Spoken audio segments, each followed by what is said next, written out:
दोस्तों, भगवान शिव के बारे में ऐसा कहा जाता है कि भगवान शिव त्रिलोक के आदि और अंत के देवता हैं, जिनके आगे दुनिया की सभी शक्तियाँ असफल हो जाती हैं। लेकिन क्या आपको मालूम है आखिर भगवान शिव का जन्म कैसे हुआ था? उनकी माता कौन थी और उनके पिता का क्या नाम था? उन्होंने किससे अपनी शिक्षा प्राप्त की थी और किस किस को शिक्षा का दान दिया था?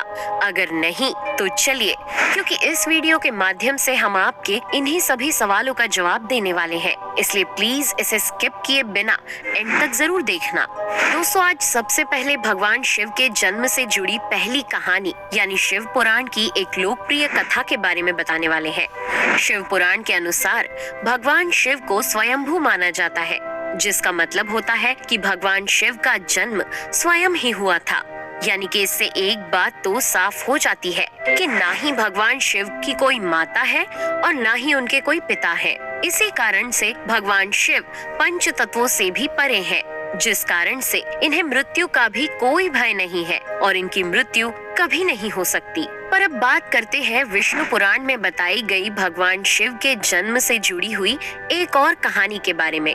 विष्णु पुराण में बताया गया है कि भगवान विष्णु के माथे से निकलने वाले तेज के कारण भगवान शिव की उत्पत्ति हुई थी और उनके नाभि से निकलते हुए तेज से कमल पर विराजमान ब्रह्मा जी का जन्म हुआ था। मगर दूसरी ओर भगवान विष्णु के जन्म के बारे में शिव पुराण में बताया गया है कि एक बार की बात है जब भगवान शिव अपने घुटने मल रहे थे और उनके घुटनों से निकलने वाले मैल से भगवान श्री विष्णु जी का जन्म हुआ था।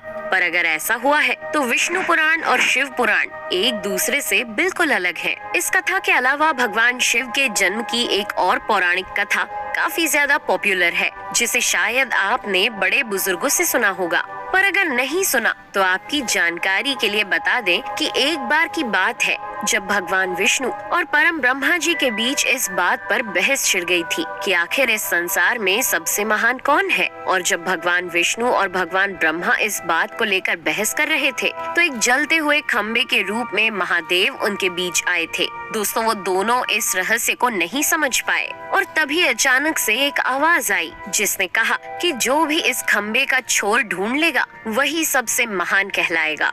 ऐसा सुनते ही ब्रह्मा जी ने एक पक्षी का रूप लिया और खंबे का ऊपरी हिस्सा ढूंढने निकल गए। वहीं विष्णु जी ने वराह का रूप धारण किया और खंबे का अंत ढूंढने निकल गए। बहुत देर तक खोजने के बाद भी दोनों में से किसी को भी खंबे का छोर नहीं मिला और दोनों हार मानकर वापस आ गए। जिसके बाद भगवान शिव अपने असली रूप में आए और फिर भगवान विष्णु और ब्रह्मा जी ने ये मान लिया कि महादेव ही सबसे महान और शक्तिशाली है। इनसे बड़ी शक्ति इस दुनिया में कोई नहीं है।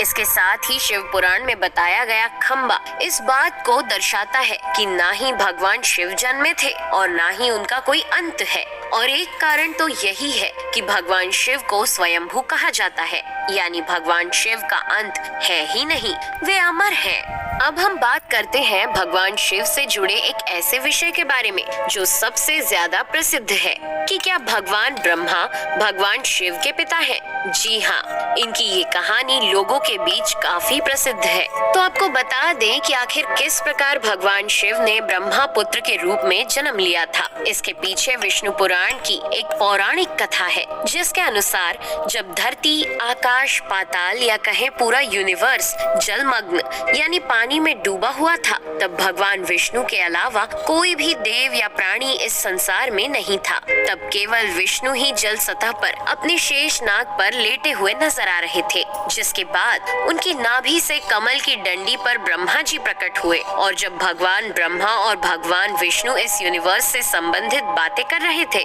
तब भगवान शिव प्रकट हुए, जिसके बाद ब्रह्मा ने उन्हें पहचानने से इनकार कर दिया। इस कारण से भगवान शिव रूठ गए और उनके रूठ जाने के कारण भगवान विष्णु ने उन्हें दिव्य दृष्टि प्रदान कर ब्रह्मा जी को भगवान शिव की याद दिलाई। जिसके बाद भगवान ब्रह्मा को अपनी गलती का एहसास हुआ और शिव से क्षमा मांगते हुए उन्होंने उनसे अपने पुत्र रूप में पैदा होने का आशीर्वाद मांगा, जिस कारण से भगवान शिव ने भगवान ब्रह्मा की प्रार्थना को स्वीकार करते हुए उन्हें ये आशीर्वाद दे दिया। लेकिन इसके बाद जब भगवान ब्रह्मा ने इस सृष्टि की रचना शुरू की तो उन्हें एक बच्चे की जरूरत पड़ी और तब उन्हें भगवान शिव का आशीर्वाद ध्यान आया, जिसके लिए भगवान ब्रह्मा ने तपस्या की और बालक के रूप में भगवान शिव उनकी गोद में रोते हुए प्रकट हुए। आपको बता दें कि ये भगवान शिव का एकमात्र बाल रूप है। जब भगवान ब्रह्मा ने उनके रोने का कारण पूछा तो उन्होंने बताया कि उनका कोई नाम नहीं है। तब भगवान ब्रह्मा ने भगवान शिव का नाम रुद्र रख दिया, जिसका मतलब होता है रोने वाला। पर इसके बावजूद भी भगवान शिव चुप नहीं हुए, इसलिए ब्रह्मा ने उन्हें दूसरा नाम दिया, पर शिव को वो नाम भी पसंद नहीं आया और फिर भी वे चुप नहीं हुए। इस तरह शिव को चुप कराने के लिए भगवान ब्रह्मा ने भगवान शिव को 108 नाम दिए थे, जो रुद्र, शर्व, भाव, उग्र, भीम, पशुपति, ईशान और महादेव जैसे नाम थे। और शिव पुराण के अनुसार उनके ये नाम पृथ्वी पर लिखे गए थे।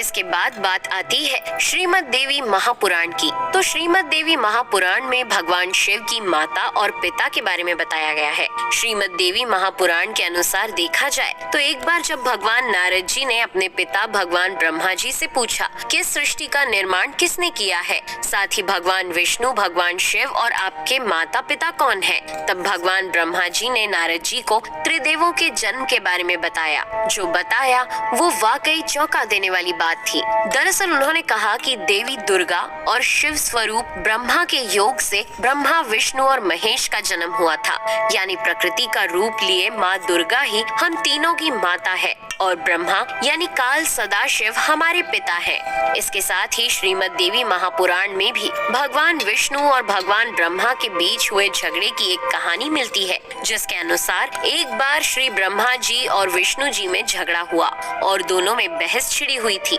तब भगवान ब्रह्मा ने कहा कि सृष्टि को मैंने बनाया है और मैं ही प्रजापिता हूँ, जिसके जवाब में भगवान विष्णु जी ने कहा कि मैं आपका पिता हूँ, क्योंकि आप मेरी नाभि से निकले हुए कमल से पैदा हुए हैं। और धीरे धीरे कर ये बहस बढ़ती गई। दोस्तों, इसके बाद इन दोनों का झगड़ा सुनकर सदाशिव वहाँ पहुँचे और उन्होंने कहा कि पुत्रों, मैंने ही तुमको इस संसार को बनाने और इसे संभालने के केवल 2 काम दिए हैं। इसी प्रकार मैंने शंकर और रुद्र को संहार और तिरोगति के कार्य दिए हैं। इसके साथ ही उन्होंने कहा कि मेरे 5 मुख हैं। एक मुख से अकार, दूसरे मुख से उकार, तीसरे मुख से मुकार, चौथे मुख से बिंदु और 5वें मुख से नाद यानी कि शब्द प्रकट हुए हैं। उन्हीं 5 को एक साथ मिलाकर देखा जाए तो एक अक्षर ओम बनता है, जिसे आज हम सभी भगवान शिव के मूल मंत्र के रूप से जानते हैं। इतना कहने के बाद भगवान ब्रह्मा और विष्णु दोनों ही समझ गए कि भगवान शिव से ज्यादा शक्तिशाली इस दुनिया में कुछ भी नहीं है और दोनों ने भगवान शिव को प्रणाम किया और चले गए। चलिए दोस्तों, अब जब आप भगवान शिव के बारे में इतना तो जान ही चुके हैं, तो क्या आपको पता है कि आखिर भगवान शिव ने किससे शिक्षा प्राप्त की थी और उनके गुरु कौन थे? हम जानते हैं शायद ही इसका जवाब आप में से किसी को पता होगा, पर जिन्हें नहीं पता उन्हें बता दें कि भगवान शिव स्वयं इस संसार के गुरु माने जाते हैं, जिन्होंने इस संसार में गुरु शिष्य की परंपरा की शुरुआत की थी। लेकिन अगर सवाल आता है कि आखिर भगवान शिव किसके गुरु थे, तो आपको जरूर जान लेना चाहिए कि हिंदू धर्म के ग्रंथ कहते हैं कि ब्रह्मा जी और शिव जी इस संसार के सबसे पहले गुरु हैं, जिन्होंने गुरु शिष्य के इस रिश्ते की शुरुआत की थी। जहां भगवान ब्रह्मा ने अपने मानस पुत्रों को शिक्षा प्रदान की थी, वहीं भगवान शिव ने अपना ज्ञान केवल अपने 60 शिष्यों को दिया था। यानी भगवान शिव 60 शिष्यों के गुरु थे और वे जिन शिष्यों के गुरु थे उन्हें आज के समय में सप्त ऋषियों का दर्जा दिया गया है। तो दोस्तों, ये थे भगवान शिव के जन्म से जुड़े हुए कुछ फैक्ट्स, जो आपको कैसे लगे हमें कमेंट करके जरूर बताइए।